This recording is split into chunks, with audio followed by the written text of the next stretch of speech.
भेद खुल ही गया कि जो बजट है वो IMF के साथ मिलकर बनाया गया है। इस हवाले से वज़ीर आज़म शहबाज शरीफ साहब ने जो कहा है वो जरा सुन लेते हैं।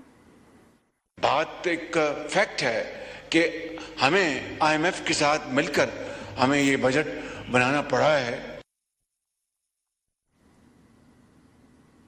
और माजी में पाकिस्तान पीपल्स पार्टी और नून लीग PTI पर IMF का बजट बनाने का इल्जाम लगाती होती थी, वो क्या कहते थे जरा ये सुन लेते हैं।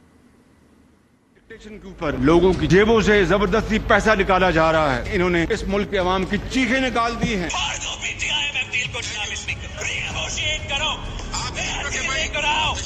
मुल्क के मफाद में डील लेकर आओ, गरीब अवाम के मफाद में डील लेकर आओ। हम नहीं मानते ये PTI-IMF डील को। फाड़ दो इस डील को, वरना हम इस मुल्क के अवाम के साथ मिलकर इस PTI-IMF डील को चला देंगे। बजट को फाड़ देने की बातें होती थी, PTI को PTI-IMF कहा जाता था। फिर मरियम नवाज साहिबा ने भी एक ट्वीट किया था, वो ये कहती थी कि हम IMF के पास नहीं जाएंगे, IMF को यहाँ बुलाकर पाकिस्तान इसके हवाले कर देंगे। ये तंज जो है वो उनकी जानिब से किया जाता था। अफनान साहब, वज़ीर आज़म साहब का ये बयान आपने सुना, वज़ीर आज़म को आखिर यह एतराफ़ क्यों करना पड़ा कि ये IMF का तजवीज़ करदा बजट है? देखिए, एक हकीकत है, उसको कोई डिनाई कर नहीं सकता। हमारे जो सिचुएशन है फाइनेंशियल इस वक्त वो इस तरह की है कि हमें IMF प्रोग्राम में जाना है। अगर हम नहीं जाएंगे तो बैलेंस ऑफ पेमेंट जो है उसका इशू आएगा और हम मतलब इनएविटेबली हम डिफ़ॉल्ट कर सकते हैं। तो ज़ाहिर है उसके अवॉइड करने के लिए आपको IMF प्रोग्राम में जाना पड़ेगा, और इसलिए वो ये कह रहे हैं कि और अगर आपने IMF प्रोग्राम में जाना है तो ज़ाहिर है उनके साथ आपको जो उनकी कंडीशंस हैं वो आपकी माननी पड़ेंगी, और वो इसलिए आपको बजट जो है उसके ऊपर उनकी बात सुननी पड़ेगी। ये है मामला, उसको कोई डिनाई नहीं कर सकता।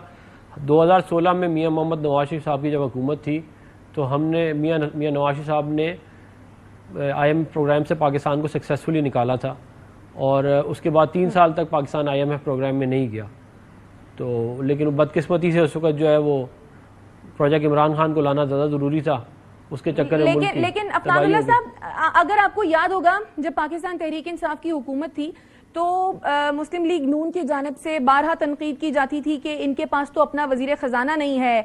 पाकिस्तान पीपल्स पार्टी भी ये कहती थी कि हमारे लिए हुए फाइनेंस मिनिस्टर्स इन लोगों के पास हैं। आप लोगों की तो पुरानी जमातें थी, आप लोगों के पास तो एक्सपर्ट्स थे। फिर ऐसा क्या हुआ कि IMF के साथ डील करना नागुज़ीर हो गया? फिर ऐसा क्या हुआ कि आप लोगों से बजट जो है वो उस तरह से नहीं बन सका जो कि आवाम दोस्त होता, और IMF की तजवीज़ करदा बजट की तरफ ही जाना पड़ा? वो देखिए, हुकूमत की तब्दीली से जो है वो ऑटोमेटिकली एक दिन में या 1-2 महीने में कुछ नहीं होता। आपको पहले सस्टेन्ड पॉलिसीज़ लानी पड़ती हैं जो बिज़नेस फ्रेंडली हो, उसकी वजह से बिजनेसेस ग्रो करें, फिर आपके GDP ग्रो करे, उसकी वजह से फिर मुल्क तरक्की करता है। तो वो ओवरनाइट तो होना नहीं था कि हम आए और एकदम से कोई बटन तो नहीं लगा हुआ प्राइम मिनिस्टर हाउस में कि आप जाके दबाएं तो इकॉनमी ठीक हो जाएगी। हमारे पास इकोनॉमी के बहुत बड़े एक्सपर्ट्स हैं। आए थे तो जब वो डॉलर कम हुआ था तो उन्होंने कहा कि देखिए अभी मैं प्लेन में बैठकर आया हूं तो डॉलर के रेट्स कम हो गए। नहीं देखिए, वो मैं यही कह रहा हूँ ना, वो टाइम लगता है इन चीज़ों को, ओवरनाइट नहीं होते। अब मैं आपको बताया कि 2013 में जब गवर्नमेंट आई हमारी तो उस वक्त भी IMF प्रोग्राम चल रहा था, मगर उसके बाद 3 साल के बाद मियां नवाज साहब जब प्राइम मिनिस्टर थे तो हम निकल आए थे सक्सेसफुली IMF के चुंगल से। फिर दोबारा हमें फंसा दिया गया, तो अब उससे निकलने में दोबारा फिर टाइम लगेगा, ओवरनाइट नहीं होगा ये मामला। ठीक है। कादिर मंदोखेल साहब, बिलावल भुट्टो जरदारी इस बजट को लेकर कुछ ज़्यादा खुश नहीं थे। आसफा भुट्टो ने भी जब तकरीर की तो उन्होंने भी इस बजट को मुस्तरद कर दिया, लेकिन आज हमने देखा कि पीपल्स पार्टी ने बजट के हक में वोट दे दिया। अब जो बजट के बाद जो मौशी सूरत हाल पैदा होगी, आप समझते हैं कि पीपल्स पार्टी इसकी जिम्मेदारी अब कबूल करेगी इस हुकूमत के साथ मिलकर?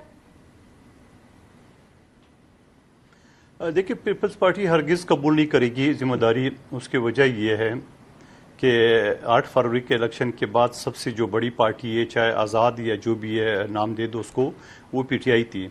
हमने PTI को ऑफ़र किए कि आप बड़ी जमात है, आप हुकूमत बना लें, हम गैर मशरूत आपको सपोर्ट करेंगे।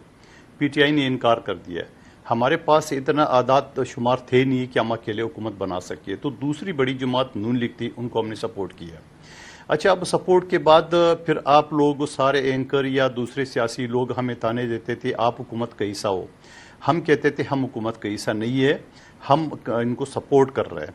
और फिर आपने प्रैक्टिकली देखा कि उन्होंने बजट पे हमें एतमाद में नहीं लिया है, ना हमसे बातचीत की है, न कोई वो किया। اب اس صورتحال کے بعد بجٹ پیش کیے، بجٹ پیش کرنے کے بعد کہتے ہیں کہ آپ تجاویز دو. پھر وزیر اعظم صاحب نے بلاول بھٹو زرداری صاحب کو اور ہمارے دوسرے ساتھیوں کو دعوت دی ہے.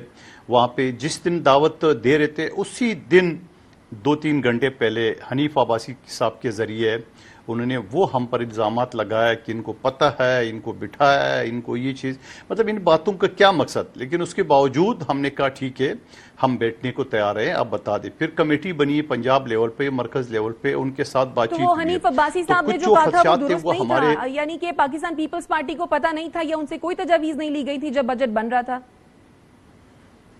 دیکھیں یہ تو میری پارٹی کے چیئرمین نے یہ بات کہی ہے، ہمارے دوسرے رہنماؤں نے کی ہے، تو اس کا مطلب تو حنیف عباسی کی بات چیت تو ہماری قیادت کی باتوں کو جھٹلانا ہی ہوا نا. پھر جب ہماری ہائی لیول کی قیادت ہماری چیئرمین کہہ رہے کہ ہم اعتماد میں نہیں لیا اور وہ کہتے نہیں لیا. اچھا اگر لیے ہے تو پھر وزیر اعظم صاحب نے کیوں دعوت دی ہے؟ تو خیر بہرحال وہ ساری باتیں پھر ایک طرف کر کے پھر اس کے بعد جا کے ابھی جو افنان اللہ صاحب فرما رہا ہے اور خود وزیر اعظم نے اسمبلی کے فلور پہ کہا کہ یہ IMF کے ساتھ ہمیں بنانا پڑا. تو اب ان سے کیا گلہ کرے؟ جو خود کہتا ہے IMF کا وہ ہے، ظاہری بات ہے ہم نے اس کو سپورٹ کی ہے. اب یہ خود بنا لے، IMF کے ساتھ بنا لے، PTI کے ساتھ بنا لے، کسی کے ساتھ بنا لے. جب ہم نے ایک سپورٹ اس کو کی ہے اور ہمارے خدشات اپنی جگہ پہ موجود ہے، اور 16 مہینے کی حکومت میں بھی وزیر اعظم صاحب نے جہاں سندھ میں 90% سیلاب سے گھر تباہ ہو گئے، مکانات تباہ ہو گئے، ان کے لیے پیسے نہیں دیے، 9 ہونے کے برابر دیے. پھر K4 منصوبے کے لیے صرف 17 ارب دیے. K5 منصوبہ جو میرا اور شہباز شریف صاحب کالکا ہے 242 وہاں انہوں نے کمٹمنٹ کی ہے، منصوبہ مکمل تیار ہو گیا، سب چیز ریڈی تھی، این ٹائم پہ منع کر دیا ہے. اور اب پھر وعدے کر رہے ہیں، اب پھر کمٹمنٹ کر رہے ہیں. ٹھیک ہے دیکھتے ہیں کیا کہاں تک کمٹمنٹ پورے کریں گے، کہاں تک وعدے پورے کریں گے. تو ہم ان کی ساری اس بے بسی کے بعد تو پھر ہم بھی خاموش ہو گئے. ٹھیک ہے جب آپ خود کہہ رہے ہیں ہم نے بجٹ نہیں بنایا کہہ رہے ہیں تو کہ آپ سے کیا گلہ کرنا ہے ہم نے؟ بجٹ کے جو اثرات ہیں ان کی ذمہ داری آپ قبول نہیں کریں گے، لیکن بجٹ پاس ہونے کے بعد کیا پیپلز پارٹی کس بات پہ کریں گے؟ سن لے آپ مجھے بتا دو، آپ یہ پروگرام ہوسٹ کر رہی ہے، آپ مجھے بتاؤ آپ کی دوسرے جو اینکر ہے وہ کیسے ذمہ دار ہوں گے؟ آپ پروگرام چلائے اچھا لے تو بھی آپ کو کریڈٹ ملے گا، برا پروگرام کرے تب بھی آپ کے خلاف ہوگا. تو دوسرے جو اینکر ہے آپ کے چینل کے وہ کیسے ذمہ دار ہوں گے؟ مجھے موجود تھے نا، ووٹ تو دیا، کیا بجٹ کے لیے ووٹ نہیں دیا گیا؟ کیا یہ متفقہ طور پر اب اسمبلی میں ٹھیک ہے، ایک تو یہ کہ ہم سے انہوں نے ایک مرتبہ پھر وعدے کی ہے اور ایک دو چیزیں اچھی بھی کی ہے، جو اچھے کیے اس کو ہم اچھا کہیں گے. بے نظیر انکم سپورٹ کے حوالے سے جو فنڈ تھے وہ انکریز کر دیے، بڑھا دیے ہے. اسٹیشنری کے اوپر ٹیکس جو ہے نا وہ واپس لیا گیا ہے، اور جو ملازمین کے تنخواہیں پچھلی میں بھی ہے اور اس میں بھی انہوں نے بڑھا ہے ہماری ریکویسٹ پہ. تو یہ 2-4 چیزیں تو کہی ہے، لیکن مین جو مسئلہ ہمارا ہے وہ مین مسئلہ جو سندھ کا سیلاب زدگان کی جو مکانات ہے 21 لاکھ مکانات ان کے فنڈ کا، اور کراچی جو بوند بوند کو ترس رہے پانی کے لیے وفاقی حکومت نے کوئی پروجیکٹ نہیں دیا ہے، اور اس وجہ سے یہ باتیں ہیں. اور پھر پنجاب لیول پہ بھی ہمارے خدشات ہیں، جہاں ہمارے MP ہے میں نے وہاں ان افسران کو لگایا گیا ہے جو پیپلز پارٹی کے اگینسٹ ہے. تو ہم نے یہ نہیں کہا کہ فلاں افسر کو ہمارے حلقے میں لگاؤ، ہم نے یہ سے ریکویسٹ کی ہے کہ بابا کم سے کم اس افسر کو تو نہیں لگاؤ، آپ اپنی مرضی سے لگاؤ، میرٹ پہ لگاؤ، کسی اور کو لگاؤ، مگر اس کو لگاؤ. وہ باتیں بھی نہیں مانی گئی ہے. تو گلے شکوے ہمارے اپنی جگہ پہ ہے، لیکن آپ ہماری جگہ پہ بیٹھ کے سوچیں ہمارے پاس کیا راستہ ہے. ایک طرف جو ہے نا وہ چور کے ڈاکو کے گالیاں پڑ رہی ہے، دوسری طرف یہ حال ہے ان کا. تو اب ہمارے پاس کیا راستہ ہے؟ کیا کرے؟ نہ کرے سپورٹ، ختم کرے، حکومت کو گرا دے. پھر گرانے کے بعد کیا ہوگا؟ پھر الیکشن ہوگا، پھر یہی حال ہوگا، پھر یہی حال ہوگا جو آپ کے سامنے صورتحال ہے. میرے حلقے پہ مصطفیٰ کمال صاحب کو کیسے جیتا ہے پوری دنیا نے تماشا دیکھ لیا.